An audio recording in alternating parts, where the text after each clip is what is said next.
Hi friends, welcome to our channel smart Telugu house wife. ఎలా ఉన్నారు? అందరూ బాగున్నారా? సో నేను కూడా చాలా బాగున్నానండి. ఈ దసరా నవరాత్రుల్లో మనము అమ్మవారికి ఎన్నో రకాల ప్రసాదాలు చేసుకుంటూ ఉంటాము.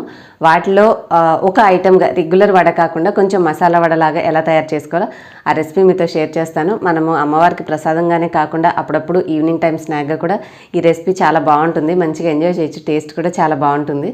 సో సింపుల్గా ఈజీగా ఎలా తయారు చేసుకోవాలో ఆ రెసిపీ ప్రాసెస్ అనేది మీతో షేర్ చేస్తాను. మరి ఇంకెందుకు ఆలస్యం, వీడియోలోకి వెళ్ళిపోదామా? టేస్ట్తో పాటుగా హెల్త్ని కూడా ఇచ్చేటటువంటి ఈ మసాలా వడలు ప్రిపేర్ చేసుకోవడానికి ముందుగా ఒక కప్పు శనగపప్పు తీసుకొని శుభ్రంగా వాష్ చేసుకున్న తర్వాత 3 నుంచి 4 గంటల పాటు మనం నీళ్ళల్లో నానపెట్టుకోవాలి. పప్పు అనేది నానిన తర్వాత మనకి ఈ విధంగా ఉంటుంది. సో గ్రైండ్ చేసుకోవడానికి ముందుగా ఈ పప్పులో నుంచి ఒక 2 స్పూన్ల పప్పుల్ని మనము ఒక చిన్న గిన్నెలోకి సపరేట్గా తీసుకుని పక్కన పెట్టుకోవాలి. ఇప్పుడు మసాలా వడకి ప్రిపేర్ చేసుకోవడానికి కావాల్సిన అన్ని పదార్థాలు రెడీగా పెట్టుకుందామండి. ఇందులో మనకు ముందుగా కావాల్సింది 1 స్పూన్ అల్లం వెల్లుల్లిపాయ పేస్టు, ఒక ఉల్లిపాయ, ఒక పచ్చిమిర్చి, కొంచెం కరివేపాకు.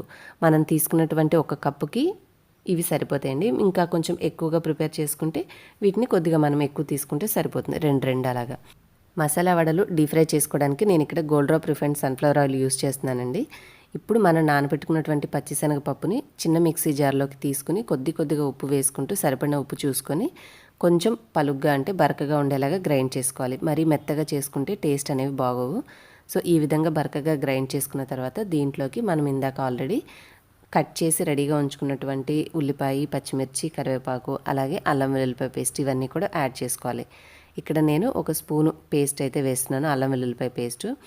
దీంట్లోకి మనం ఇందాక తీసి పక్కన పెట్టుకున్నటువంటి 2 స్పూన్ల శనగపప్పును కూడా దీంట్లో వేసేసి మనం చాప్ చేసుకున్నటువంటి వీటన్నిటిని కూడా దీంట్లో వేసేసి కలుపుకోవాలి.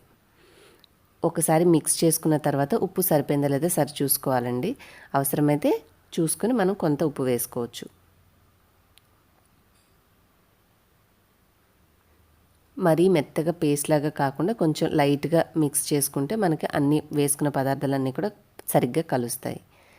ఇప్పుడు కొంచెం ఒక నిమ్మకాయ సైజ్ అంతా బాల్ లాగా తీసుకొని మనము కట్లెట్స్ ఎలా చేస్తామో అలాగా రౌండ్ షేప్ చేసుకొని ఆయిల్లో డీప్ ఫ్రై చేసుకోవాలి.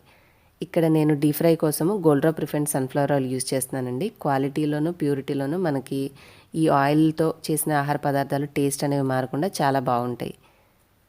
సో మనకి టేస్ట్ అనేది ఏమాత్రం మారదు ఏదైనా ఫ్రైస్ అలాంటివి చేసుకున్నప్పుడు. ఇప్పుడు మనము ఆయిల్ అనేది కొంచెం మీడియం హీట్ అయిన తర్వాత ఒక్కొక్కటి ఇందాక చూపించిన విధంగా కట్లెట్ షేప్లో చేసుకుని ఆయిల్లోకి వేసుకోవాలి. నిదానంగా మీడియం ఫ్లేమ్లోనే ఫ్రై చేసుకోవాలి. అటు ఇటు టర్న్ చేసుకుంటూ చక్కగా గోల్డెన్ కలర్ వచ్చే వరకు ఫ్రై చేసుకుంటే మనకి మసాలా వడలు అనేవి చక్కగా రెడీ అయిపోతాయి. మామూలుగా గరిటె కంటే కూడా కొంచెం ఫోర్క్ స్పూన్ అయితే మనకి ఈజీగా ఉంటుందని చెప్పేసి నేను టర్న్ చేసుకునేటప్పుడు గరిటెకు బదులుగా స్పూన్ అయితే యూజ్ చేస్తున్నాను.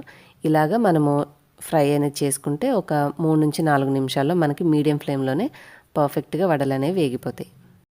సో మన రెసిపీ రెడీ అయ్యే లోపల మీతో ఒక స్మాల్ మెమరీ షేర్ చేస్తాను. అదేంటంటే లాస్ట్ ఇయర్ అయితే మనకి ఉన్నటువంటి సిచ్యువేషన్ వల్ల హాలిడేస్ ఉన్నా కూడా ఇంటి పట్టునే ఉండాల్సి వచ్చింది. ఎక్కడ మన బంధువుల ఇళ్ళకి కానీ ఎక్కడికి బయటకు వెళ్ళడానికి సాహసం చేయలేకపోయాము. కానీ ఈ ఇయర్ మాత్రం కొంతవరకు ఆ దేవుడు దయ వల్ల మనకి కొంచెం పరిస్థితి చక్కబడింది కాబట్టి హ్యాపీగా ఎక్కడికైనా వెళ్ళాలన్నా వెళ్ళగలుగుతున్నాం, మన బంధువుల ఇళ్ళకైనా సరే వెళ్ళగలుగుతున్నాము. సో ఆ చిన్న మార్పు జరిగినందుకు నాకు చాలా చాలా హ్యాపీగా అనిపించింది. సో అమ్మవారి దయ వల్ల మనకున్న ఈ పరిస్థితి ఇంకా పూర్తిగా వెళ్ళిపోయి మనందరం ఇంకా మునుపట్లా హ్యాపీగా ఉంటే ఇంకా హ్యాపీగా ఉంటుంది. సో అదే అందరం కోరుకుందామండి. ఇప్పుడైతే మన రెసిపీ ఎక్కడి వరకు వచ్చిందో చూసేసి వద్దాం పదండి. సో చూసారుగా మనం మాట్లాడేంత లోపలనే వడలు అనేవి చక్కగా వేగిపోయినాయి. సో ఈ విధంగా మంచి గోల్డెన్ కలర్ వచ్చిన తర్వాత టిష్యూ వేసినటువంటి ఒక పేపర్ ప్లేట్లోకి మనము వీటిని కనుక తీసుకుంటే ఎక్స్ట్రా ఆయిల్ ఏదైనా ఉంటే పీల్చేసుకుంటే ఈ విధంగా రెడీ చేసుకున్న వడల్ని మనం దేవుడి దగ్గర ప్రసాదంగా నివేదించుకోవచ్చు, లేదంటే ఈవినింగ్ టీ టైమ్ స్నాక్లా కూడా చేసుకొని హ్యాపీగా ఎంజాయ్ చేయొచ్చు. హోప్ ఇవాళ నేను చేసినటువంటి మీకు రెసిపీ యూస్ఫుల్ అయిందని అనుకుంటున్నాను. రెసిపీ నచ్చితే లైక్ చేసి షేర్ చేయండి. అలాగే మీలాంటి మరిన్ని యూస్ఫుల్ అండ్ టేస్టీ రెసిపీస్ కోసం స్వప్నాస్ కిచెన్ ఛానల్ సబ్స్క్రైబ్ చేసుకోండి. పక్కనున్న ఆల్ నోటిఫికేషన్ బెల్ సెలెక్ట్ చేసుకుంటే నేను ఎప్పుడు వీడియో అప్లోడ్ చేసినా మీకు నోటిఫికేషన్ ద్వారా తెలుస్తుంది. మరిన్ని వివరాల కోసం ఒకసారి డిస్క్రిప్షన్ పార్ట్ చెక్ చేయండి. చూసారు కదా, ఎమ్మీ మసాలా వడ అయితే రెడీ అయిపోయినాయి. మరొక మంచి రెసిపీతో నెక్స్ట్ వీడియోలో కలుద్దాం. Thanks for watching.